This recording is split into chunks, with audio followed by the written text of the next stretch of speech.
And Moses spake unto the heads of the tribes concerning the children of Israel, saying,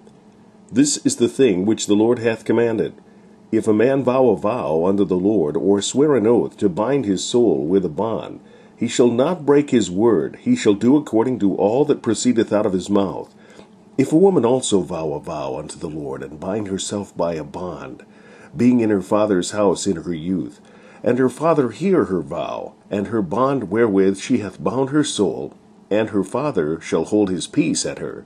then all her vows shall stand, and every bond wherewith she hath bound her soul shall stand.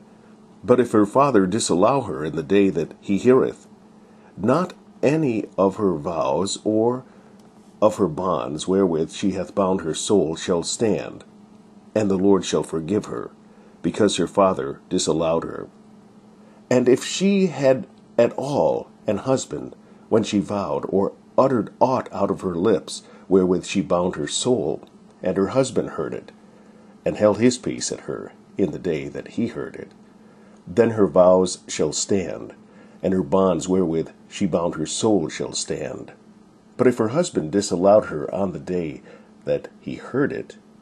then he shall make her vow which she vowed, and that which she uttered with her lips, wherewith she bound her soul, of none effect, and the Lord shall forgive her. But every vow of a widow, and of her that is divorced, wherewith they have bound their soul, shall stand against her. And if she vowed in her husband's house, or bound her soul by a bond with an oath, and her husband heard it, and held his peace at her, and disallowed her not, then all her vows shall stand, and every bond wherewith she bound her soul shall stand. But if her husband hath utterly made them void on the day he heard them,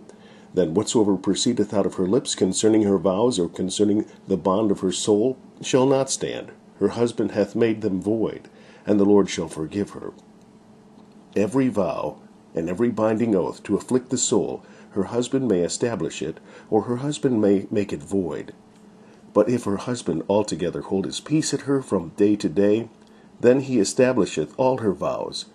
or all her bonds, which are upon her. He confirmeth them, because he held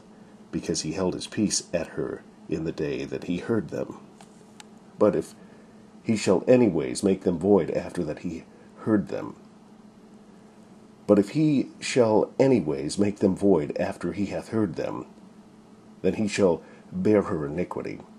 These are the statutes which the Lord commanded Moses, between a man and his wife, between the father and his daughter, yet being in her youth in her father's house.